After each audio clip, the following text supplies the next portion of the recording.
untuk menyelenggarkan itu. Ya. Termasuk juga APBD. Ya. Tadi adalah RKPDes dulu. Kemudian Bapak Ibu, apakah memang antara RKPDes dengan APBD harus sama persis? Menurut saya tidak harus seperti itu. Ya. Siltap atau ADD untuk siltap itu akan kita ajarkan setiap bulan. Ya. Sehingga nanti polanya adalah, kalau kemarin itu kan ADD itu bahwa ketika laporan keuangan daerah sudah selesai, itu ada kewajiban BPK untuk melakukan pemeriksaan ke daerah. Salah satunya adalah nanti Kabupaten Trenggalek. Dan terkait dengan pemeriksaan BPK itu Bapak Ibu,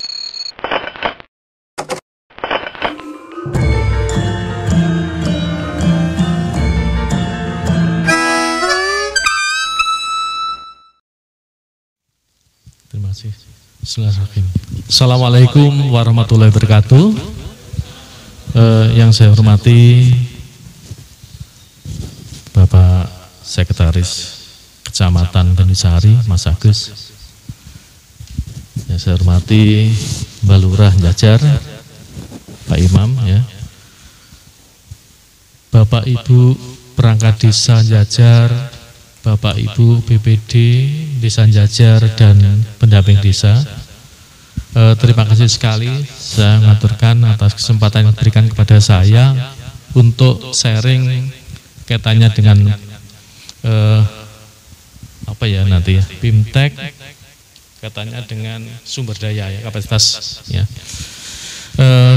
Sebelumnya saya mohon maaf, yang pertama tadi kami datang terlambat ya, sesuai undangan kan kalau tidak salah jam 8, tetapi karena ini adalah akhir tahun kami harus menyelesaikan beberapa tugas yang harus kami lakukan. Terus yang kedua, kami juga mohon maaf, sedianya sebenarnya yang mau hadir pada kesempatan ini adalah Bapak Kepala Dinas sendiri, tapi karena ada acara bersamaan yaitu dipanggil maka dibagi tugas ya. Saya ditugasi untuk hadir di Desa Jajar ini. Jadi mohon apa ya, bisa dimaklumi ya. Jadi beliaunya tidak bisa hadir ya. Bapak Ibu yang saya hormati, tadi sebagai pengantar di awal sudah disampaikan oleh Pak Sekretaris Kecamatan Gandusari bahwa terkait dengan desa itu yaitu tadi definisinya terhadap desa. Ketika kita bicara desa, itu tidak bisa lepas dari yang namanya Undang-Undang 6 ya, tahun 2014 dan PP 43 ya, tahun 2014 itu desa. Melihat ketentuan di dalam PP dan undang-undang tersebut, ya, PP-nya terakhir ada dirubah dengan PP 11 tahun 2019 ya, yang mengatur kaitannya dengan siltap kemarin itu. Ya. Dari Undang-Undang 6 ini, Bapak Ibu, yang jelas memang adanya ini pemberian kewenangan yang luas bagi pemerintah desa ya, untuk melaksanakan kewenangannya. Ada kewenangan yang luas bagi pemerintah desa. Ya. Dibandingkan dengan regulasi sebelum adanya Undang-Undang 6 ya. Ada kewenangan yang luas, sehingga terhadap kewenangan itu Bapak Ibu ya, maka desa harus memanfaatkan ini bagaimana nanti untuk mensejahterakan masyarakat desa, termasuk nanti arahnya adalah meningkatkan pendapatan asli desa, arahnya nanti ke sana ya. Ada kewenangan ya. Kewenangan, sehingga kewenangan yang luas tadi Bapak Ibu itu juga adanya mutu-mutu atau semboyan-semboyan yang memang berbeda dengan yang tahun-tahun mbien ya. Kalau tahun-tahun mbien mesti istilahnya atau semboyan mutunya adalah membangun desa ya. Seolah-olah desa itu cuma menjadi objek di dalam pembangunan yang dilaksanakan oleh pemerintah maupun pemerintah daerah ya. Membangun desa. Tapi sekarang tidak lagi seperti itu ya. Sekarang adalah desa membangun Indonesia. Artinya apa? Artinya adalah memang sekarang ini adalah desa itu sebagai subjek sekaligus objek di dalam pembangunan. Bagaimana nanti Indonesia itu diharapkan nanti pembangunan dari desa ini. Ya. Makanya desa membangun Indonesia. Jadi subjek dan objek dari pembangunan itu adalah jadi desa. Sehingga dengan adanya itu harus ada pembagian kewenangan yang jelas, mana kewenangan pemerintah pusat, mana kewenangan pemerintah daerah, dan mana kewenangan pemerintah desa ya. Sebagaimana diketahui bahwa kewenangan kalau kita lihat di dalam Undang-Undang 6 bahwa itu ada dua kan, berdasarkan hak asal usul dan kewenangan berskala desa. Ada dua ini. Dan itu Bapak Ibu terhadap kewenangan itu direfleksikan di dalam 4 hal.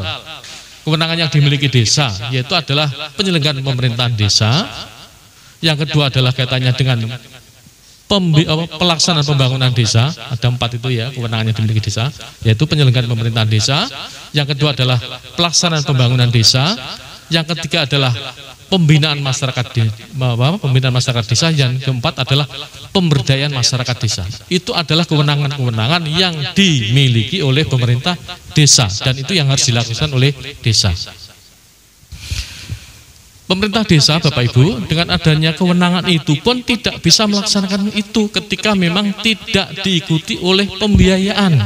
Ya, kewenangan tidak bisa dilaksanakan ketika memang tidak diikuti oleh pembiayaan. Makanya pemerintah desa punya hak untuk memungut pendapatan desa dan mendapatkan dana transfer dari pemerintah dan pemerintah daerah. Itu haknya pemerintah desa. Pembiayaan itu apa? Yaitu tadi untuk melaksanakan kewenangan desa tadi yang 4 itu. Ya. Bapak Ibu perhatikan bahwa kaitannya dengan pemungutan ada yang namanya pendapatan asli desa. Ya. Kemudian terkait dengan dana transfer ada yang namanya dana bagi hasil pajak dan bagi hasil retribusi. Itu yang pertama. Kemudian yang kedua adalah yang namanya ADD, alokasi dana desa. Yang ketiga adalah dana desa. Itu ketentuan di dalam undang-undang. Ya. Terkait dengan dana bagi hasil pajak.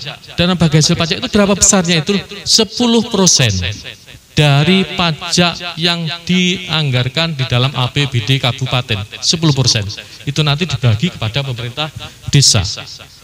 Bagi hasil retribusi besarnya juga 10% dari target pajak atau retribusi daerah. Pola pembagiannya bagaimana? Pola pembagiannya adalah bagi rata dan bagi proporsional. Kalau tidak salah 60% itu adalah bagi rata 152 desa dan 40% itu adalah proporsional sesuai dengan sumber-sumber ya pajak maupun retribusi itu berada.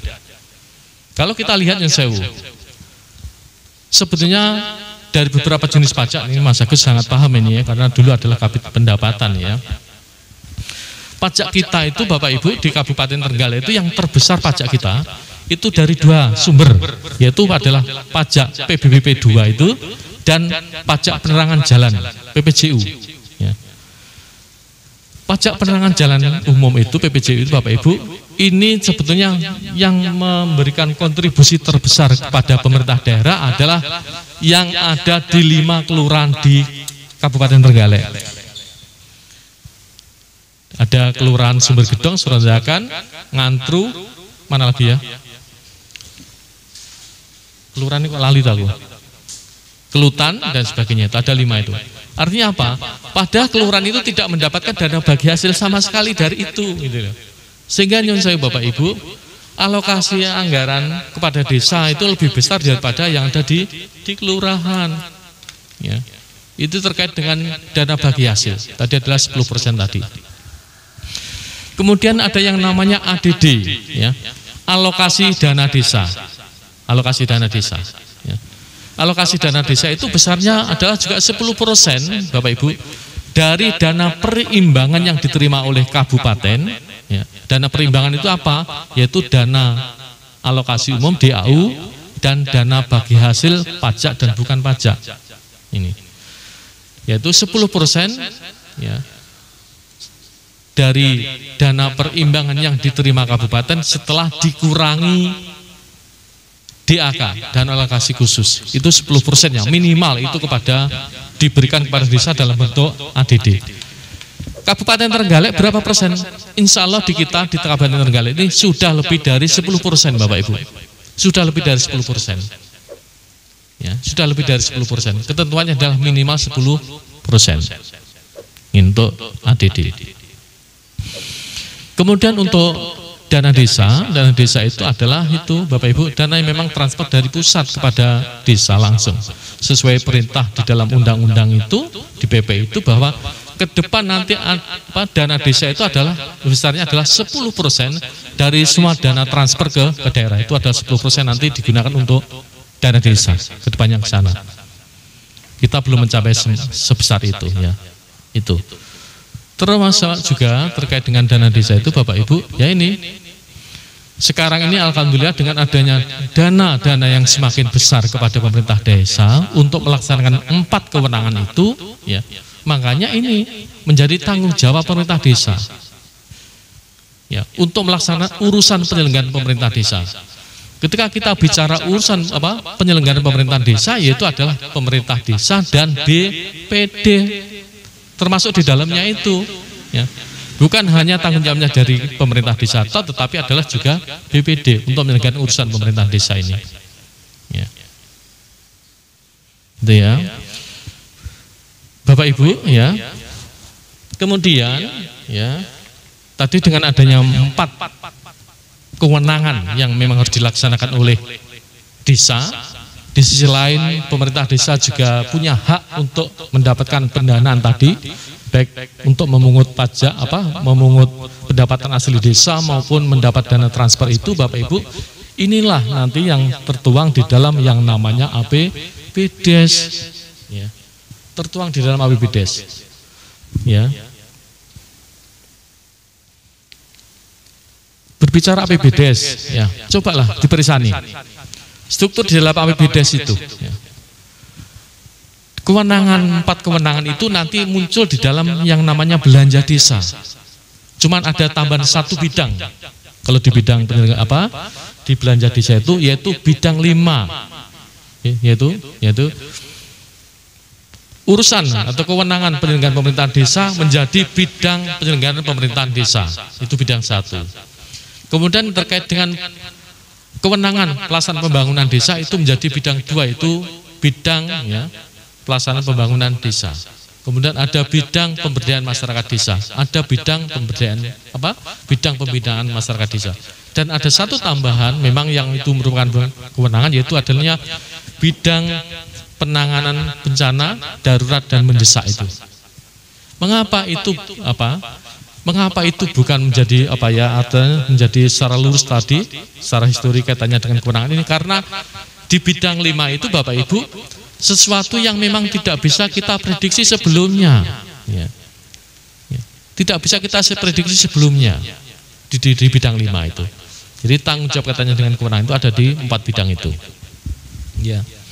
Jadi melihat itu nanti akan tercermin di dalam yang namanya APBDes, tercermin dalam APBDes, ya. Katanya dengan dana transfer dan sebagainya itu, ya, termasuk juga hak untuk memungut pendapatan asli desa itu nanti tercermin di dalam yang namanya pendapatan desa.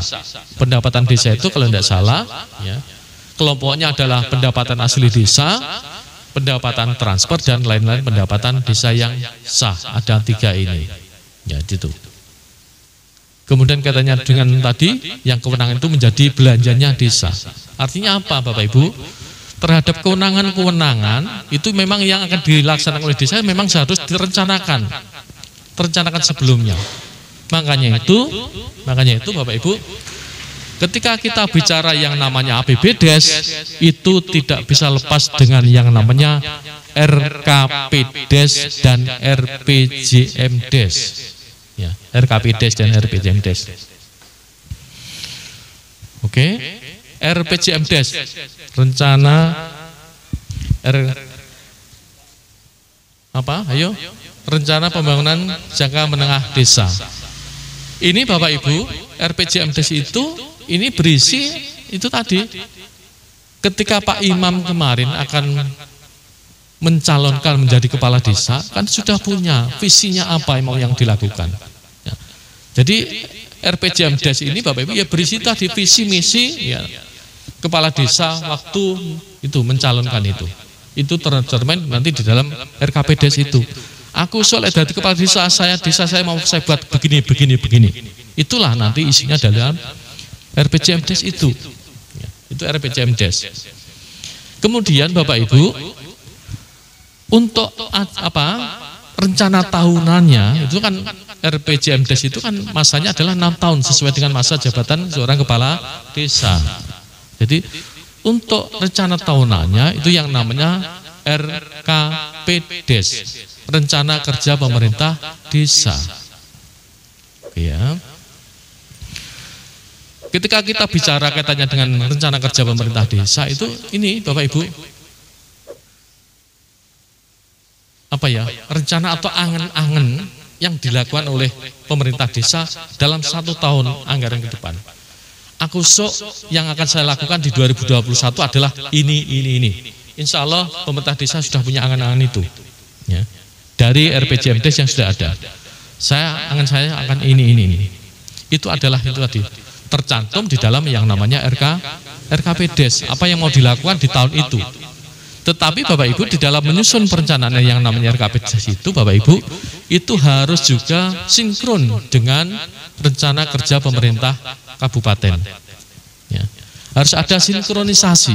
Ya, harus ada sinkronisasi dengan rencana kerja pemerintah kabupaten RKPD, rencana kerja pemerintah desa. Mengapa kok itu perlu ada sinkronisasi? Agar memang tujuan ya pembangunan sebagaimana disebutkan tadi oleh Mbak Lurah itu SDGs itu memang segera tercapai. Ya. Ketika kita menghadap ngetan, ya arahnya adalah semua harus menghadap ngetan, meskipun mungkin tidak harus menghadap ngetan persis. Jangan sampai kita kiblatnya adalah misalnya menghadap ngulon, liane madhep ngetan dan sebagainya. Itu nanti akan sulit tercapai pembangunan daerah itu. Ya. Harus ada sinkronisasi ini. Ya. Sinkronisasi.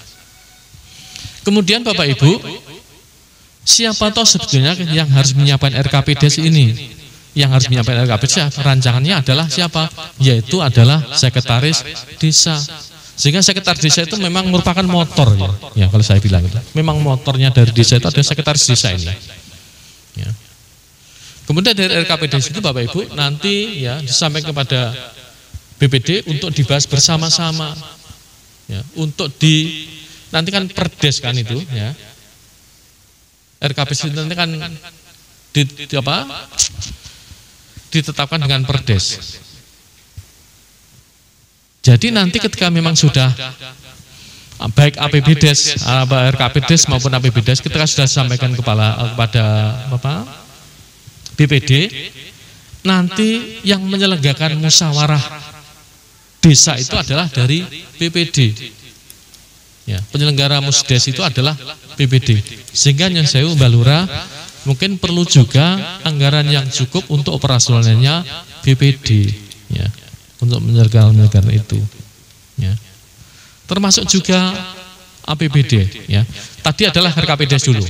Kemudian Bapak Ibu, apakah memang antara RKPdes dengan APBD harus sama persis? Menurut saya tidak harus seperti itu, ya. Karena tadi jadwal penyusunannya juga tidak sama kan? Duluan RKPdes, tadi masih angan-angan. Aku soal punya anak ini.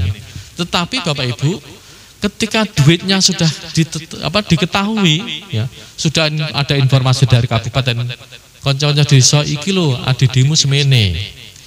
Tahun 2021 itu padha karo tahun 2020, ya. Kemudian dedimu ini sebesar ini. Yang saya kalau di sini ada kenaikan atau turun malah? Penurunan. Oke, sedikit saya sampaikan Bapak Ibu terkait dengan DD itu. Kami di Dinas PMD itu cuman membagi yang didasarkan pada data yang disampaikan dari pusat. Ya. Aturannya sudah ada semua.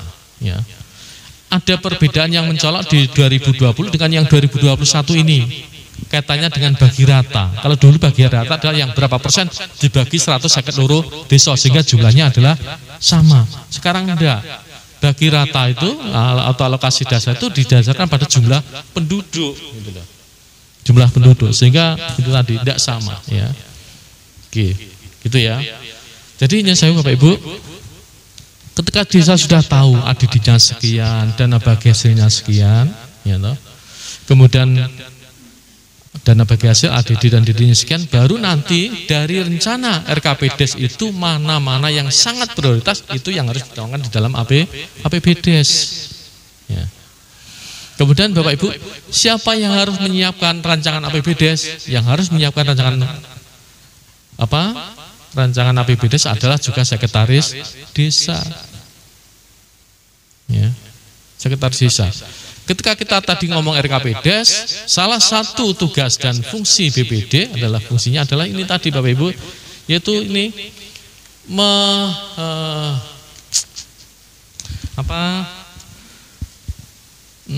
aspirasi itu ya. Ya. Jadi memang ini yaitu menampung dan menyalurkan aspirasi. Jadi apa memang yang harus dibutuhkan masyarakat itu memang harus disampaikan oleh BPD ini Bapak Ibu. Ya. Karena BPD itu Bapak Ibu adalah DPR-nya desa, DPR-nya desa. Ya. Jadi mulai di sana sudah harus, ya. Termasuk juga nanti dengan musdes pembahasan itu, ya. Baru nanti disepakati bersama, disepakati bersama. Ya. Karena RKPDes, karena APBDes itu adalah produk hukum, ya, yang harus dievaluasi oleh kecamatan, bupati dalam hal ini, kemudian tapi kewenangan itu dilimpahkan kepada kecamat, maka ini nanti Bapak Ibu setelah disetujui bersama, baik RKPDes maupun APBDes nanti, itu disampaikan kepada camat setelah 3 hari setelah disetujui bersama. Disampaikan camat untuk dilakukan evaluasi. Dievaluasi. Ya. Nanti dari Pak Camat, ya, setelah melakukan evaluasi dikembalikan lagi kepada desa untuk dilakukan perbaikan ketika memang harus ada perbaikan. Ada 3 hal Bapak Ibu memang nanti kaitannya dengan evaluasi terhadap APBDes ini. Yang pertama adalah apakah memang nanti berlawanan dengan kepentingan umum atau tidak. Yang kedua adalah apakah memang sesuai dengan ketentuan yang lebih tinggi atau tidak. Yang ketiga adalah sesuai dengan RKPDes atau tidak. Ini. Jadi Bapak Ibu, ini menurut saya yang penting sekali terkait dengan ini. RKPDes dan APBDes itu menurut saya adalah perencanaan dan penganggaran. Ini adalah satu yang harus kita pegang. Antara RKPDes dan dengan APBDes harus konsistensi. Ya, kalimatnya adalah konsistensi. Apa artinya konsistensi ini Bapak Ibu? Jangan sampai ada kegiatan di dalam APBDes yang tidak ada di dalam RKPDes. Ya. Jadi semua kegiatan yang di dalam APBDes itu harus ada di dalam RKPDes. Kecuali satu menurut saya yang bisa tidak harus ada dulu di RKPDes, yaitu adalah kegiatan yang dibiayai dari bantuan keuangan khusus desa BKKD. Mengapa ini tidak harus masuk, ya? Untuk pelaksanaan tidak harus masuk dulu di dalam RKPDes karena penggunaan dana, karena peruntukan dana itu sudah ditentukan oleh si pemberi. Dalam hal ini adalah dari pemerintah daerah, sehingga tidak perlu lagi ini harus dimusyawarahkan, ya, dengan BPD atau BAW kaitannya dengan ini, ya, sehingga karena itu adalah tinggal melaksanakan saja apa yang dimau dari si pemberi tadi, ya. Tetapi mekanismenya juga ini coba nanti saja itu kita sampaikan, ya. Ini Bapak Ibu terkait dengan kata konsistensi antara perencanaan dan penganggaran, antara RKPDes dengan APBDes. Harus konsistensi ini. Ya. Oke.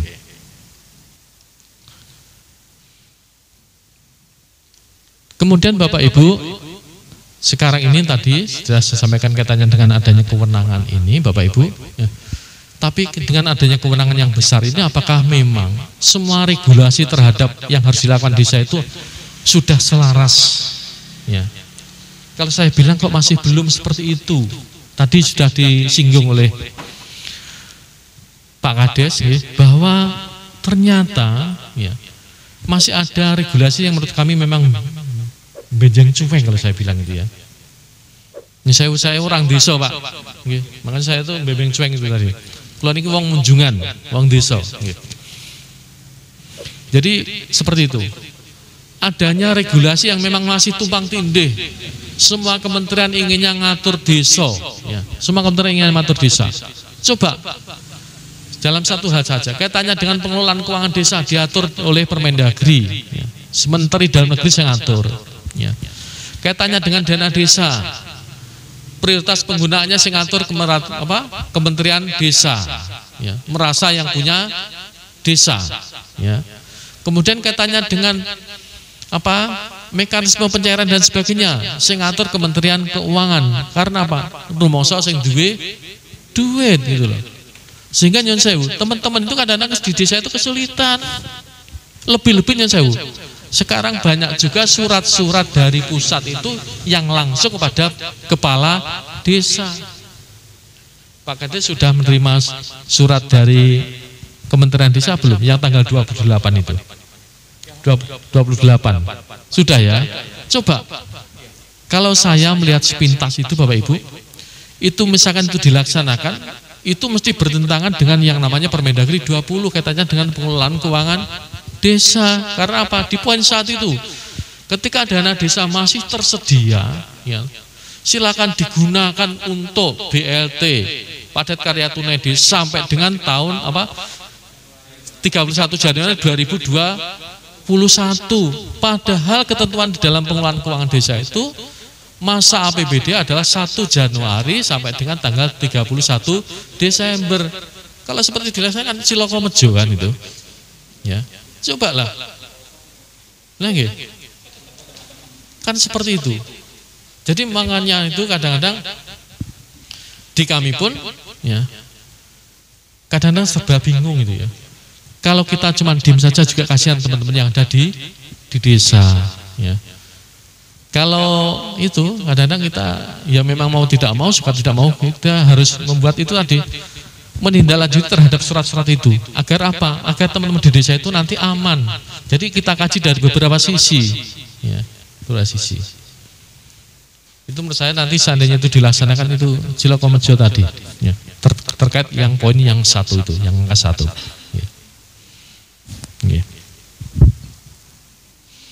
Oke Bapak Ibu, itu terkait dengan tadi sepintas bagaimana kewenangan nanti mengarah sampai dengan yang namanya APBDes. Sedikit mungkin terkait dengan pengelolaan keuangan desa.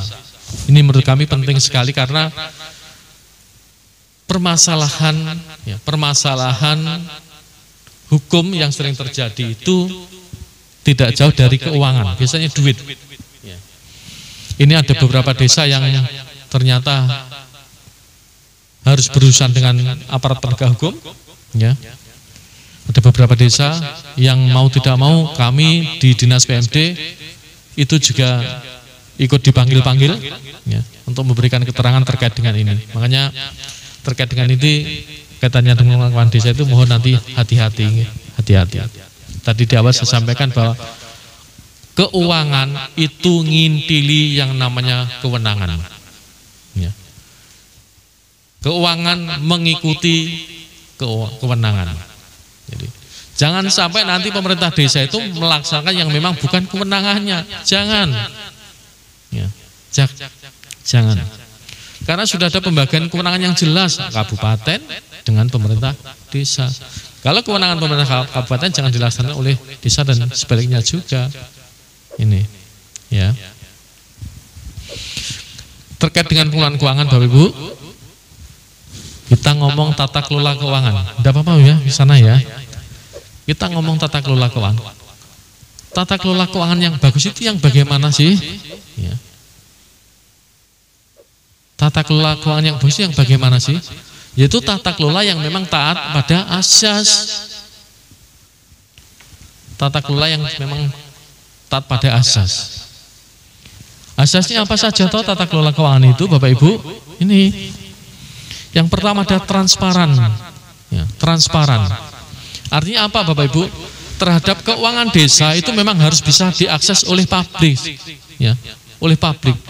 Jadi bisa diakses oleh stakeholder, ya. Sehingga yang saya Bapak Ibu pernah waktu itu mungkin 3 tahun yang lalu ya, 3 tahun yang lalu ada surat resmi dari KPK. Komisi Pemberantasan Korupsi bahwa untuk mencegah terjadinya korupsi di desa, salah satu tugas atau tanggung jawab desa adalah mempublish yang namanya APBDes. Jadi itu harus dipublish. Insya Allah kalau di sini sampun nggih, sudah. Jadi harus diketahui publik. Ya. Termasuk juga sekarang sudah dipertegas dengan adanya Permendes juga, itu harus dipublish. Ya, harus dipublish. Biar masyarakat tahu, ikut juga mengawasi nanti. Termasuk juga nanti dari BPD yang punya fungsi pengawasan. Ya. Fungsi pengawasan itu adalah kaitannya dengan pengawasan kinerja, bukan pengawasan administratif saja, tapi ada pengawasan kinerja. Jangan sampai nanti salah kaprah. Ya. BPD, aku tak ndelok ISPJ ini, jangan seperti itu. Ya. Tapi adalah kaitannya dengan kinerja pemerintah desa itu. Ya. Misalkan wis tanggalnya mene ya. Pembangunan ini kalau durung mari ki nyang apa kendalane apa dan sebagainya. BPD adalah mitra pemerintah desa ya. Sebagai mitra, ayolah kita bekerja bersama-sama untuk kemajuan desa kita ya. Pernah Bapak Ibu, waktu kami masih juga di Badan Keuangan, kami itu diminta untuk oleh desa, ya ini tadi ngumpulnya BPD dengan pemerintah desa terkait dengan ini. Waktu itu adalah BPD ingin sampai dengan melaksanakan fungsi pengawasan itu adalah sampai dengan melihat SPJ yang dilakukan oleh desa gitu loh. Itu juga kebalik gitu ya. Ya. Balik itu. Jadi pengawasan kaitannya dengan kinerja pemerintah desa. Ya. Oke. Yang pertama tadi adalah hasilnya adalah transparan tadi. Artinya adalah memang keuangan desa itu memang harus dipublish. Oleh biar bisa diikut juga nanti stakeholder mengawasinya ke sana. Kemudian yang kedua adalah akuntabel Bapak Ibu. Ya, asasnya adalah akuntabel, yaitu dapat dipertanggungjawabkan. Apa memang yang sudah dilakukan desa itu memang harus dapat dipertanggungjawabkan. Makanya ada istilah bahwa 1 rupiah pun uang negara itu harus dipertanggungjawabkan dengan baik. Harus dipertanggungjawabkan. Kita ngomong pertanggungjawaban, kita ngomong ya, di pertanggungjawaban, bukti pertanggungjawaban itu ada apa? Yaitu bukti pertanggungjawaban itu adalah yang namanya surat pertanggungjawaban. Bukti pertanggungjawaban adalah itu surat pertanggungjawaban SPJ itu buktinya. SPJ yang benar itu yang bagaimana? SPJ yang benar adalah SPJ yang lengkap dan yang sah. Ya, lengkap dokumen-dokumennya, sah itu adalah ketika sudah ditandatangani. Ya. Makanya Bapak Ibu nyun sewu, saya mengingatkan kembali bahwa siapapun yang tanda tangan yang menyebabkan uang keluar dari negara atau dari desa pun, dia itu bertanggung jawab dari sisi administratif maupun dari sisi materialnya. Tanggung jawab dari sisi administratif bagaimana? Mengapa bahwa administrasi itu memang sudah benar, sudah memenuhi kaidah-kaidah pengelolaan keuangan. Materialnya itu apa? Materialnya adalah nilai yang nominal yang tercantum di dalam sebuah kwitansi itu. Jadi bertanggung jawab di sana. Makanya itu nyun sewu teman-teman kaur keuangan, saya sudah sering ingatkan ini, ketika tantangan coba nanti diperisani dulu. Jangan Mbah Lurah kok tanda tangan dhisik, karena ada seperti itu. Ya. Mbah Lurah kok tanda tangan, tanda tangan lagi ngisor-ngisor tanda tangan, itu kebalik. Ya. Jadi proses verifikasi itu kan nanti dilakukan oleh sekretaris desa sebagai koordinator pengelolaan keuangan desa. Jadi nanti itu pelaksana kegiatan anggarannya tanda tangan. Ya, nanti dari sekdesnya juga melakukan verifikasi, nanti Pak Kadesnya tanda tangan. Jadi tahapannya seperti itu. Dan sedikit saya sampaikan katanya dengan tadi pengelolaan keuangan itu tidak lepas dengan yang namanya pengelola keuangan. Ya, tadi belum ya, asesnya belum. Kemudian partisipatif, saya sampaikan dulu itu ases tadi. Partisipatif, yaitu pelibatan masyarakat. Ya, untuk berpartisipasi kaitannya dengan ini juga pelaksanaan pembangunan dan sebagainya yang ada di desa. Partisipatif. Ya. Kemudian selanjutnya itu adalah tertib dan disiplin anggaran. Ini terkait dengan ini, Bapak Ibu, terkait dengan apa ya, konsistensi terhadap pelaksanaan sesuai dengan ketentuan perundang-undangan. Ya. Tertib, ya, dan disiplin anggaran. Jangan sampai misalkan tertib ini Bapak Ibu ya, kan kita misalkan kaitannya dengan mekanisme pencairan duit itu bagaimana ya. Jangan sampai duit keluar dari rekening kas desa sebelum ada persetujuan dari kepala desa. Ya, sebelum ada pertanggungjawaban yang dibuat oleh pelaksana kegiatan anggaran, kemudian diverifikasi oleh sekdes, disetujui kepala desa, itu baru nanti duit keluar dari rekening kas desa. Kemudian yang kedua, misalkan jangan sampai nanti ada kegiatan yang dilaksanakan oleh desa yang tidak ada, yang dibiayai dari APBDes yang tidak ada di dalam APBDes, itu juga tidak benar, juga salah. Jadi seperti itu. Itu katanya dengan disiplin anggaran. Itu adalah asas-asas di dalam pengelolaan keuangan. Jadi tata kelola yang baik adalah bagaimana, yaitu tata kelola yang taat pada asas. Katanya dengan pengelolaan keuangan kita tidak bisa lepas yang namanya dengan pengelola keuangan, Bapak Ibu. Pengelola keuangan ya, sesuai dengan Permendagri 20 ini 2018 ini sangat berbeda dengan yang diatur dengan Permendagri 113 2014, sangat berbeda. Katanya dengan tanggung jawab, saya sampaikan ini penting ini ya.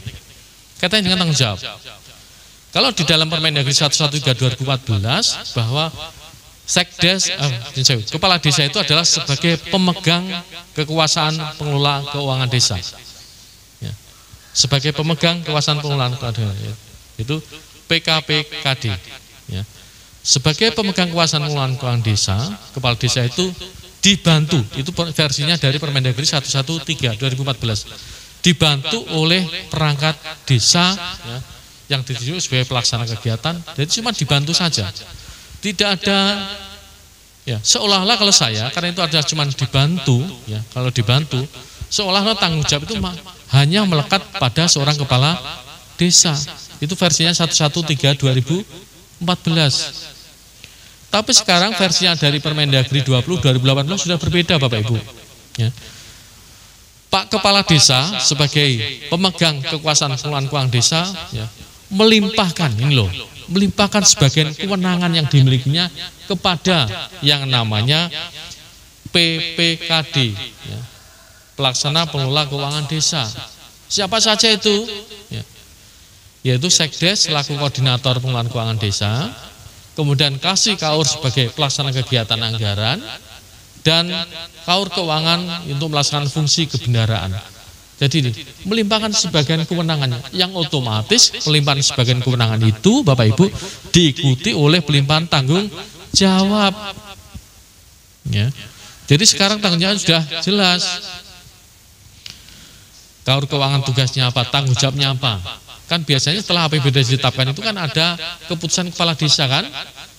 Keputusan kepala desa, Kaur Keuangan nih, tadi siapa Pak asmannya? Pak Yatiman, tugasnya apa? Kemudian Pak Sekdes selaku sekretaris desa tugasnya apa? Tanggung jawabnya apa? Jadi selain fungsi penjenengan di dalam melakukan tugas-tugas itu pemerintahan, kaitannya dengan pengelolaan keuangan punya tanggung jawab itu. Ya. Punya tanggung jawab itu.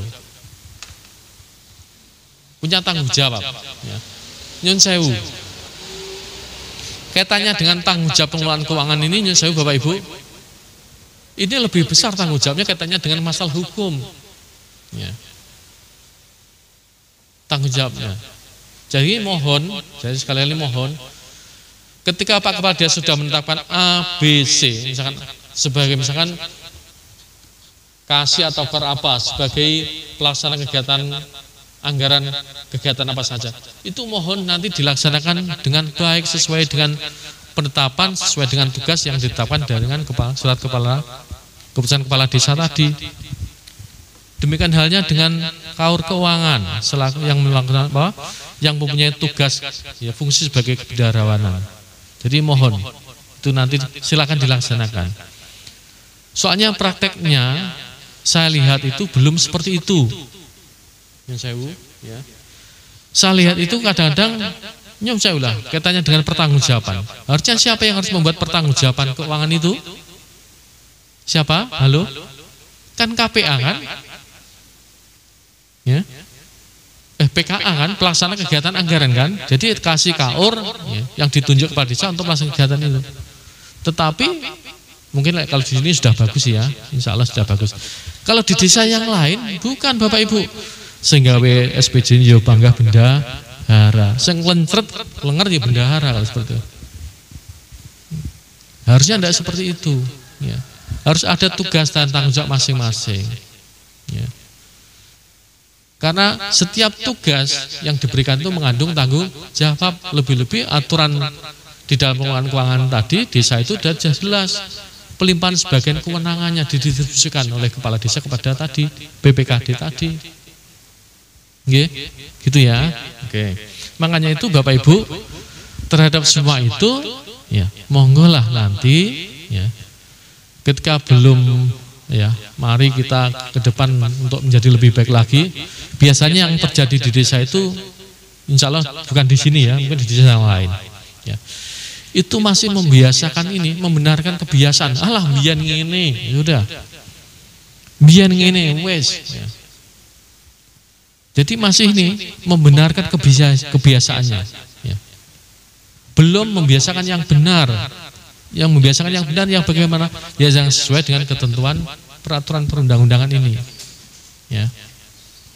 Ya, ini sebenarnya kaitannya dengan keuangan. Kemudian hal yang lain mungkin perlu kami sampaikan Bapak Ibu. Terkait dengan kebijakan, ya, ke depan insya Allah untuk siltab atau ADD untuk siltab itu akan kita ajarkan setiap bulan, ya, sehingga nanti polanya adalah kalau kemarin itu kan ADD itu kita transfer 4 kali, ya, atau per 3 bulan, nanti untuk khusus siltab akan kita ajarkan setiap bulan. Nanti yang 4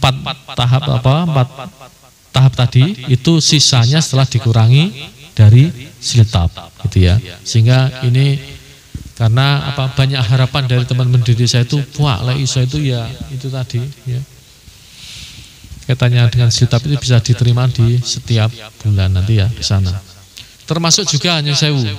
Kebijakan pemerintah daerah kaitannya dengan ini bahwa sesuai ketentuan kan ada iuran BPJS ya Bu. Ya, BPJS Kesehatan, BPJS Kesehatan. Itu kan iurannya adalah 5%. 5%. Yang 4% ditanggung oleh pemerintah daerah. Jadi yang 1% nanti dipotongkan ini ya, dipotongkan dari siltab masing-masing perangkat. 1%. Ya, yang 4% ditanggung oleh pemberi kerja dalam ini adalah pemerintah kabupaten, yang 1% adalah dari dipotong dari siltab. Dan polanya nanti untuk yang 1% itu langsung akan kita potong dari ADD itu. Jadi yang yang diajukan setiap bulan nanti itu yang langsung kita potong yang 1% untuk iuran BPJS. Karena apa? Karena BPJS itu inginnya adalah antara 4% dan 1% untuk iuran BPJS itu dibayar bersamaan. Okay. Ngaten ya katanya dengan itu. Kemudian yang lain, apa ya lagi? Ini. Siltab oke sudah. Oke. Oke, mungkin itu ya, apa lagi ya yang kira. Terus gini, Bapak Ibu, ini sekarang kan sudah di akhir tahun 2020. Saya nyun preso terkait dengan progres yang dilakukan di desa ini terkait dengan APBDC kados pundi. Sudah sampai mana? Ini harusnya kan sesuai dengan ketentuan juga sudah harus ditetapkan APBDC itu, ya. Karena begini, ada beberapa desa yang kami lakukan monep kemarin ya. Jadi kami melakukan monep beberapa desa yang ternyata sampai dengan hari ini pun untuk RKPD-nya saja juga belum final, ya, belum fix, belum final. Sehingga saya sangat berharap nanti di sini sudah selesai ya APBD-nya dan nanti segera bisa itu tadi untuk melakukan pengajuan kaitannya dengan ADD untuk siltab. Terus perlu kami informasikan juga Bapak Ibu terkait dengan pemeriksaan BPK ya, pemeriksaan BPK bahwa ketika laporan keuangan daerah sudah selesai itu ada kewajiban BPK untuk melakukan pemeriksaan ke daerah. Salah satunya adalah nanti Kabupaten Trenggalek. Dan terkait dengan pemeriksaan BPK itu Bapak Ibu, salah satu yang menjadi sampel untuk diperiksa adalah kaitannya dengan dana desa, ya, dengan dana desa. Sehingga kemarin itu kami melakukan monep beberapa desa, yaitu tadi ingin melihat Bagaimana kaitannya dengan tata kelola dana desa yang ada di desa. Dimohon nanti kesiapan ini. Tetapi kelihatannya nanti untuk dana desa tadi fokusnya adalah untuk yang penanganan COVID, ya, baik BLT maupun untuk penanganan COVID itu. Jadi itu beberapa hal monggo nanti disiapkan. Saya khawatir nanti ternyata di sini juga dijadikan sampel pemeriksaan oleh BPK. Ya, mungkin itu beberapa hal yang perlu kami sampaikan. Selanjutnya monggo Mbak Ariyanti kami serahkan.